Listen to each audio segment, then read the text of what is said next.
What is the Overtone series and why should you know it? We'll talk about that next.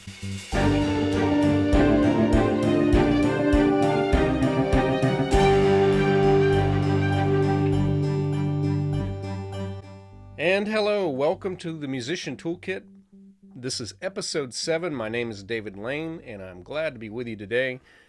We're going to be talking about a fun topic that can be a little bit difficult, but I think it's very important, called the Overtone series. And before I talk about that, I just want to say briefly that you should check out Fonz if you are not a client already, and if you have a teaching studio, or if you have any kind of business that involves scheduling and billing with one-on-one or small groups. So that could be just about anything. I've been using them for months, and it gives me more time to focus on things that don't involve admin. And you can find that link in the show notes. And so I'd encourage you to go give that a try. There's a free trial period, and you can see if it works for you.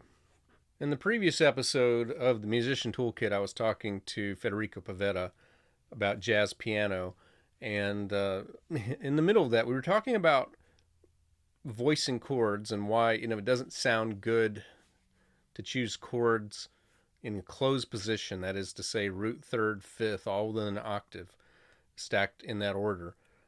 If you're playing it really low on the instrument, low on the keyboard, and the phrase came up, the Overtone series, and I actually perked up when he said that, and it's something that I've thought about quite a bit over the years. I haven't really talked much about my background as a performer, but I'm a pianist, but I used to play French horn, and French horn players are always thinking about the Overtone series. I'll talk more about it a little bit later, but the Overtone series is actually the main reason why French horn players will all tell you, and anybody who's ever tried French horn will tell you, that it is the most difficult to play of all the brass instruments. It has nothing to do with anything else, not to do with the mouthpiece size, not to do with any other aspect other than the Overtone series, and I'll explain more when we get there. So this is a subject that it seems like it always comes up in lessons. I always find a way to get to it with every student. And when it happens, I get excited, but also slightly anxious. And of course, the reason I get excited is I just find this whole subject fascinating. And I get anxious because I'm not positive that first of all, I'm explaining it 100% correctly. And I need to make that disclaimer. I'm not a physicist. I've never properly studied acoustics other than what I've read from books and a few lectures that I've listened to. So, this is something that if this podcast stays around long enough, we may come back and revisit this, and I may get someone who really knows from the physics standpoint what's going on that can talk about this. So I do want to go ahead and say this is an episode that I'm going to do my best to make it work for podcast. You might get a little bit more out of it, though, possibly, if you were to check out YouTube. And I'm going to put the link for this episode in the show notes so that you can go check it out if you'd like to, because I am going to include some visual diagrams. So if you're just listening podcasts, that's fine. I will describe everything as well as I can. So anyway, the other reason I get anxious when it comes up in lessons is that this is not a topic that I can explain quickly to get back to the main agenda. And I just know, okay, well, this is the Overtone series lesson. So if I do this well, I may just put this as a link on my website, or where I keep my my teaching things organized, and I just tell them, here you go. Go ahead and check that out. Let's talk about it later. Just see if you have any questions. Okay. What am I talking about?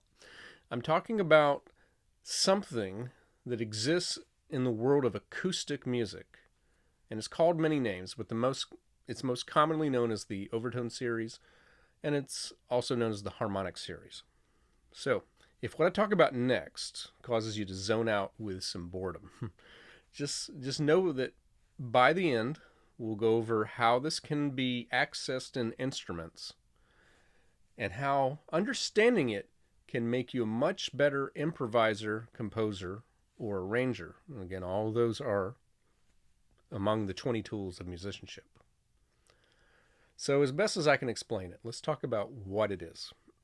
All right, before we go on, I need to confirm that this is something that happens on acoustic instruments.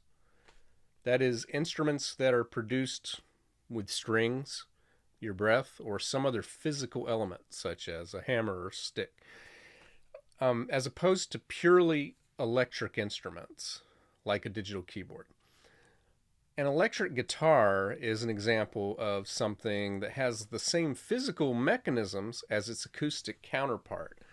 The only difference is that it requires amplification, but because the physical method of making the sound is the same as an acoustic guitar, it works on both electric and guitar, and similar, what we're talking about, the Overtone series. So it's easiest for me to explain all of this by using a piano keyboard, but I'll explain how this works on other instruments as well by the end. So on a piano, again, I'm talking about an acoustic piano, not a keyboard. I'm going to play an A2 for reference. This is the A on your piano that is located a tenth or an octave plus a third below middle C. It's called A2 because it is, well, it's actually the third A on the piano. Our numbering system works like this. This is something we should probably go over at some point. If you go to a full-size keyboard, you are looking at A sharp or B flat, and B0. And then you get to the first C. The C begins an octave number, C1, and it goes through B1. I'm choosing A. This could work on any key. It works better with keys down low, but I'm gonna choose A2 because I can actually do the math on this. And yeah, sorry, there's a warning. There is some math involved. I'll try to make it as painless for you as possible. So once again, I'm going to play the A2. Now, when you hear that, how many different sound waves are vibrating? If your answer is 1, then you answered a different question. The question you answered would be, how many sounds do you actually hear? And 1 is most likely correct, unless you have an exceptionally resonant instrument in an acoustically rich room. But the question that I asked was, how many different sound waves are vibrating? And the answer to that is a lot. In fact, it might be an infinite amount. The sound waves get smaller and smaller, and not only that, but they get fainter and fainter. And it's for this reason why the overtones you don't hear them so well in a very high frequency. Okay, so what you're actually hearing when you play that A2 that I've played a couple of times, you're hearing what's called the fundamental part of the pitch. So that is the fundamental. If you were to play a sine wave, that is something that is synthetic and completely stripped of the quality of resonance, you would hear this note played like this. It's a razor thin sound. The reason it sounds thin is because, in this case, the fundamental note is actually the only sound wave that there is. So there are no overtones with this sound. This is just the fundamental. It's just a single sound wave as it is. So resonance is what we call the richness to a sound. And it comes from the presence of overtones along with the fundamental. So let's talk about what are overtones. When an acoustic instrument makes a sound, or it sounds a note, you hear the fundamental note. But there are many other sound waves for other notes that are vibrating. We don't hear them unless we isolate their frequency, something I'll get to in a moment. But they add the richness to the sound. So here's where I'm going to give you the warning again. Here comes the math. Overtones exist in a relationship of frequency times partial. So that would be F times P. A partial is simply what we call each note in the overtone set, and including the fundamental. So the fundamental of A2 is 110 hertz. It's just a way of measuring the sound frequency. And so we call that F times 1. So it's F1. And so the first sound wave is 110 times 1, which is 110. So we could call it A2. We could also call it A110 if we're talking about the frequency. Okay, hang in there. The first overtone, or the second partial of the series, is an octave higher than that A2. And so that is frequency times 2, or 110 times 2, which gets us an octave higher. It gets us to A3, or A220 hertz, A220. Frequencies get exponentially higher in number as you go up, because each octave is double the previous number. So if you know anything about orchestra, and here's why I'm using the A, you know that the next A is going to be A4, which is 440 hertz, or A440. Well, that's partial number 4. Partial number 3, or F3, is the E4, the E above middle C, and that is E330. And then you get to A440. If we keep that going, the next one is the C sharp above, C sharp 5, 550, E660, G770, and A880. After you get to A880, which is A5, it actually keeps going in a series of seconds. So usually B, C sharp, D sharp, E, F sharp, G, A. There's some discrepancy about whether or not those are the pure pitches. There are some composers, most notably a composer named Scriabin, that have taken the A5 to A6, those partials, and called that the acoustic scale. It can keep going and going, but we'll stop there because, then the sound waves kind of get between our half-step system, and so it doesn't really work beyond that. Plus, they get too faint to hear, so we'll stop there. Okay, if you're still here, I think the tedious part is done. So now let's get to the cool part. So I'm going to show you some various video clips. On the first one, I'm at my slightly out of tune piano. Okay, I'm going to demonstrate what it sounds like, the Overtone series, on an acoustic piano. This is just an upright, but let's take a look at what's happening. So the fundamental note I'm going to be using here is what we call A2. So it's an octave and a third below middle C. Sounds like this. Well, while you're hearing that note, you are hearing partial 2, 3, 4, 5, 6, 7, and so forth, and then onward and onward. So we're going to isolate some of these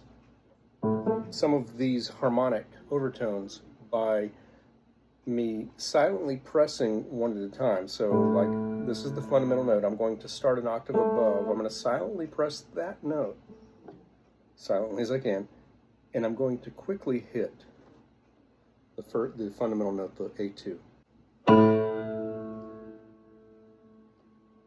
If you were to replay that, you'd hear a lot of these notes being activated by the combination of the fundamental and silently pressing that overtone. It's a very chime sound, okay?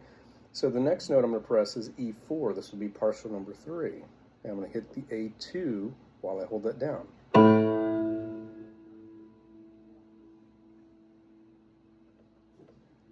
There's a bit of a chime on that E, and you can hear a faint bit of the next note, which is partial number 4. This is the A4. And we'll hit that A2. You hear a chime on that note, but you also heard a little bit of the C sharp and E. And all those other overtones are there as well. It's just we can't hear them. They're very faint, very silent. The audible note is the one that we isolated, or the fundamental note as we play it. This works on all of the keys. Again, I just used A for the math. So one more thing just for fun, I'm going to play the A2 fundamental. but I'm going to hold down, let's do multiple partials. So I'm going to hold down the third, fourth, and fifth partial, which is E, A, and C sharp. Sorry, E4, A4, C sharp 5. I'm going to hold those down quietly while I play the A2.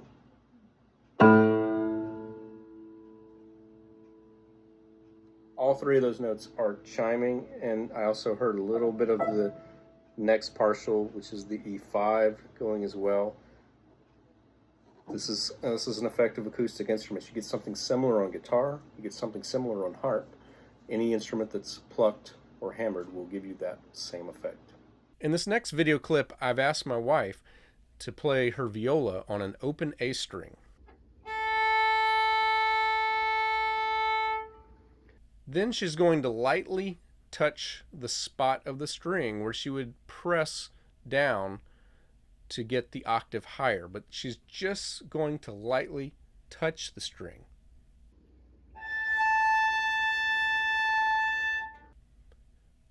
And notice that sounds like the actual pitch that she would get if she pressed fully, but it's not a full rounded version. It is sort of a half version of itself.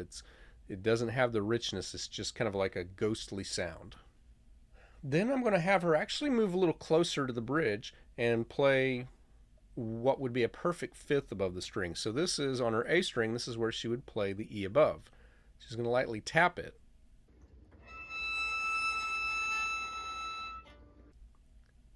And what you actually hear is the E that would be an E6. It would be an octave higher than the full pitch that she would actually play. Then she's going to move a little closer to the bridge. Now she's only going to play a perfect fourth above the open string, or the spot where she would play that, where she would play the D above the open string. But she's going to lightly tap it.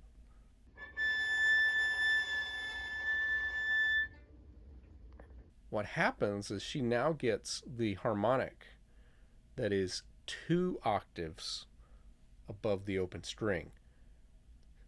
If you didn't know this about strings, you've probably heard this on like suspenseful movies, or heard those really high strings and imagine that the violin is like almost where the bow is, just bringing the hand so close and really going high. But it's actually a very easy effect, very cool effect to know if you're composing or arranging. You just need to know where those partials are. So that's a little teaser why this is helpful to know if you're a composer or an arranger. This chiming sound, or this kind of harmonic sound that you get, it can be done on the same way on a guitar by lightly touching the 12th fret or the 7th or the 5th, for example, and you'll get the similar types of effects. It can also be done on the harp by moving away from the resonant part of the string and plucking toward the top of the instrument. I want to talk briefly about brass instruments. So the Overtone series is what makes playing on a brass instrument even possible.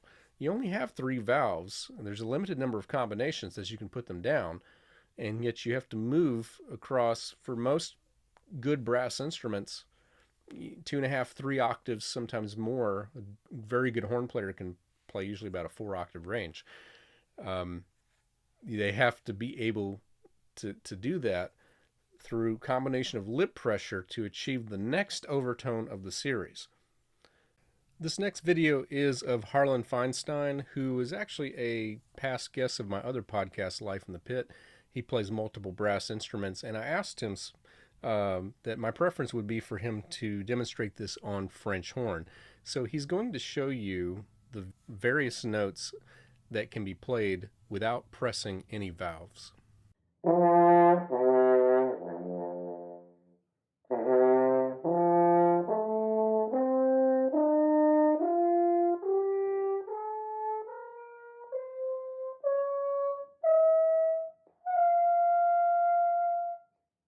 So I want to make a note about French horns compared to the other brass instruments.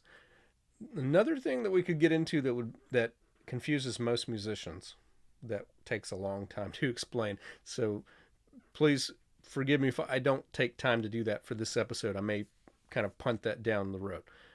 But it's why are brass all transposing instruments? Why is the trumpet typically in a B-flat instrument? That is to say, why does it get a written middle C that sounds like a B flat? Why does a French horn get a written middle C that sounds like an F? And for now, I'm just going to tell you it's because I told you so, which is not the truth. It's there's a reason behind it. I'll get into that later down the road. The thing that you can note is that middle C pretty much feels the same on all these instruments, what is written as a middle C. Your bass instruments, bass clef instruments such as trombone, tuba, euphonium, are typically written as is, and so their main note is a B flat.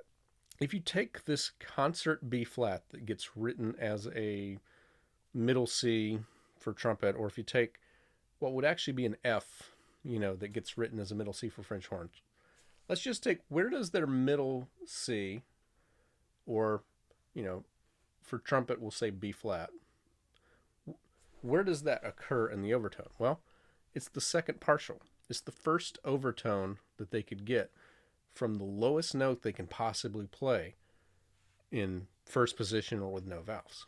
But if you transpose that to F, the French horn is not starting on partial number 2, it's starting on partial number 4. And the thing, that we haven't really pointed out that's obvious is that the partials start off spread out way apart. Your lip can very easily find an octave and then a fifth and a fourth.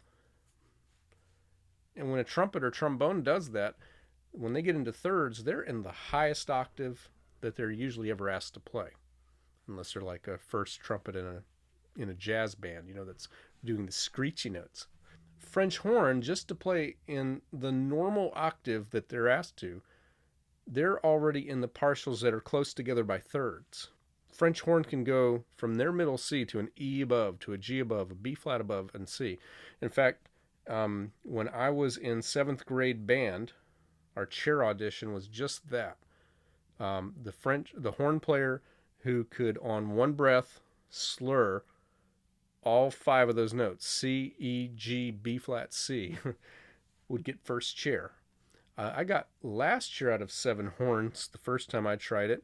And, because I was an angry, arrogant 12-year-old, I practiced like crazy, and I got second chair the next time that there was an audition. And, first chair was a 9th grader, so I felt pretty good about that. So when a French horn player tells you that their instrument is the hardest of the brass instruments, that is why. They have such little margin for error to find the right note when they're trying to increase their lip pressure. If they increase their lip pressure just a little bit too much, they go from partial 4, not to 5, but to 6 or 7 fairly easily. So this is why it's a much more difficult instrument to learn, if not to actually play. Have you ever wondered why every bugle call ever made uses these 4 notes? F4, B flat 4, D5, and F5. Every last bugle call uses all of these. Here's some of the examples.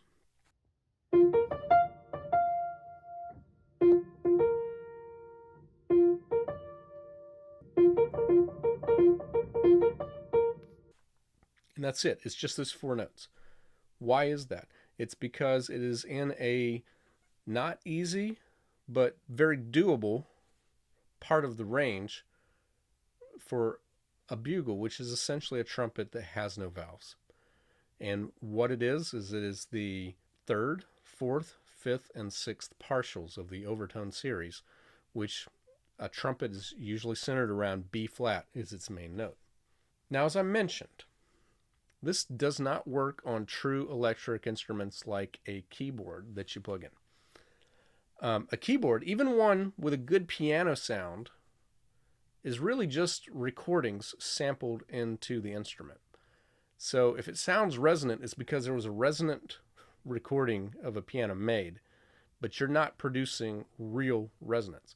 And I'm going to show you why that's true and how you can know it. So let's check this out.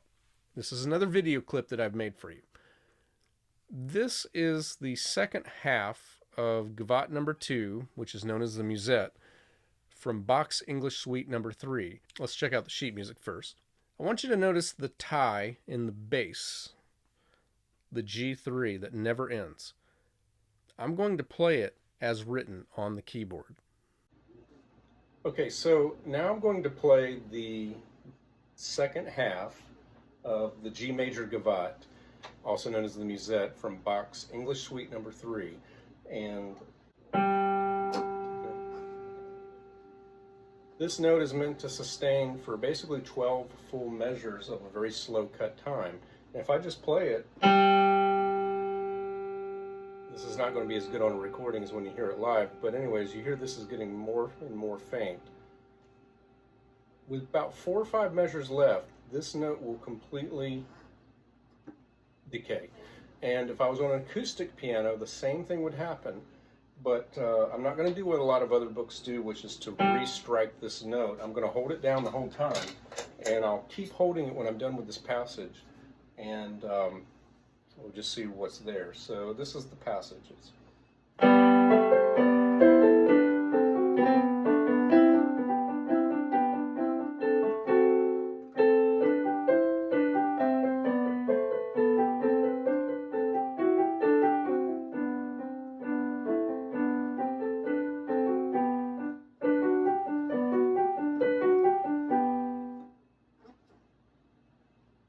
If you don't hear anything, it's because there's nothing to hear. The sound's all gone.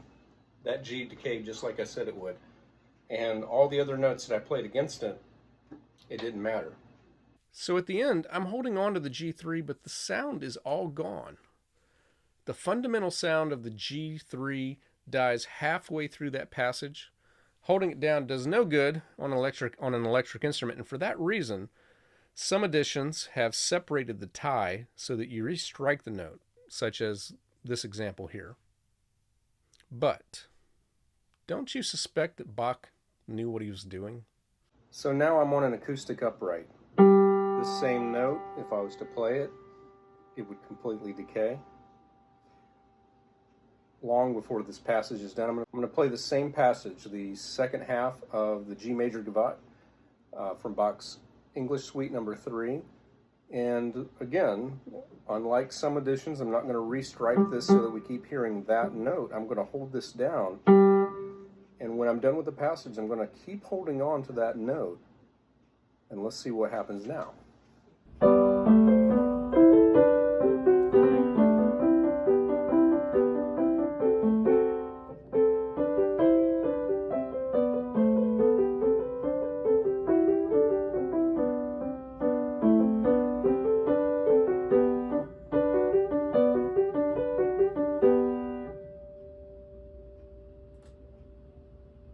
You hear it? It's those notes chiming. The fundamental, once again, it disappears long before the passage is done. But by sustaining that key and letting the key strings vibrate, they are reacting to the notes that happen to be in the Overtone series above. Partials 2 and 3, the G4 and the D5. And by the end of the piece, those are the notes you hear, not the G3 that you started with. It's a really cool effect that it doesn't work on an electric instrument. You must have an acoustic piano to play this piece and get what Bach had in mind when he wrote it. All right, let's talk about how knowing the Overtone series improves your composing and your improvisation. Past couple of episodes, we've talked about playing with the lead sheet. So when it comes to either playing from a lead sheet and choosing how to interpret the chord symbols, or if you're making up your own music through composing or improvisation, it helps to look at the model shown by the Overtone series. So let's look at it again. Look at just the first 5 partials, something that you could play with 2 hands. The distance between partials 1 and 2 is an octave. Then you go up to a fifth to partial 3, then a fourth, then a third. The partials continue in thirds before they progress by seconds. If you have a piano or keyboard handy, and I'm also going to demonstrate this here for you, you can do this yourself. Play partials 1 and 2 with the left hand at the same time as you play partials 3, 4, and 5 with the right hand. Let's listen to that. Isn't that a rich chord? part of why it's so rich is because it's including partials of the Overtone series without a break. So all those notes fully complement one another. So what does that tell us about creating chord voicings? Although every pitch has its own overtone series, the fundamentals that start in treble clef are increasingly too faint in volume to do much with. So we generally start from a low register. If you go to a piano and play around with intervals at the bottom octave or two, so literally like the very bottom, nothing sounds good between two notes. Not a fifth, definitely not thirds. The one exception is the octave. The octave sounds great in any register. Once you're past C2, the second C on the piano, you can try a fifth, then a fourth. Once you get past C3, you can now go to thirds. Rich harmonic texture will generally include a mixture of an octave and or fifths at the bottom of the chord and fourths or third as you get higher. Densely harmonic structures like ninth chords and upward will usually be added to seconds, but always in the upper register. Now, you don't have to start every chord with an octave or even a fifth or fourth. You can start on any partial you want, and then you can go out of order with some of the notes. You don't have to start on partial number 1 or 2. There's nothing wrong with the traditional chord of C, E, G from bottom to top in thirds. However, because of the Overtone series and resonance, it will sound much better if you do that on C3, which again is an octave below middle C or above. And it's notable that it sounds good, but it's just not nearly as resonant as the open voicing that you get when you start at the bottom. Now, a notable exception to all of this is Ludwig van Beethoven. Let's just look at the left-hand staff from this excerpt and just how low these closed-voiced chords are. It's worth pointing out that Beethoven does this so often in his music that it's actually a distinct characteristic to his music. So that means, 1, rebelling against the Overtone series model when you're creating chords, it doesn't necessarily make you revolutionary, but it might make you sound like you're imitating Beethoven. And 2, Beethoven's music is great, and he doesn't always do this. In fact, his grand chords in his symphonies are almost always overtone friendly. And number 3, when he does do this closed voicing low, it sounds fine, and he uses it well, but it's not resonant. And that's just the thing to keep in mind. If you want a resonant chord, something that sounds a certain way, you do want to follow the Overtone series. So here's some checkpoints when you're creating chords. Just general guidelines based on what we know about the Overtone series. Spread out the notes at the bottom. You can be bold with seconds in the upper half of your chords. And jazz musicians, this is a nice little trick to know.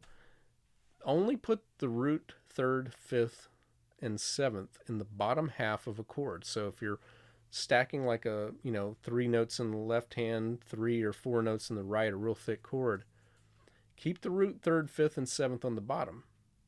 The 9th, 11th, and 13th and other color notes should be reserved for the top. And when you do an arpeggio run off of those thick chords in the upper register, focus on those color notes as being the ones going up and down on those runs. Leave the main notes of the chord, the primary notes, which jazz notes also call the fundamental notes, at the bottom if you don't want this to sound too vanilla. If you arpeggiate those notes, it just doesn't sound so good. And this is probably another topic for another time. Okay, I know this is a confusing topic for many, and I don't know that I've made it any clearer. I just know that I've tried.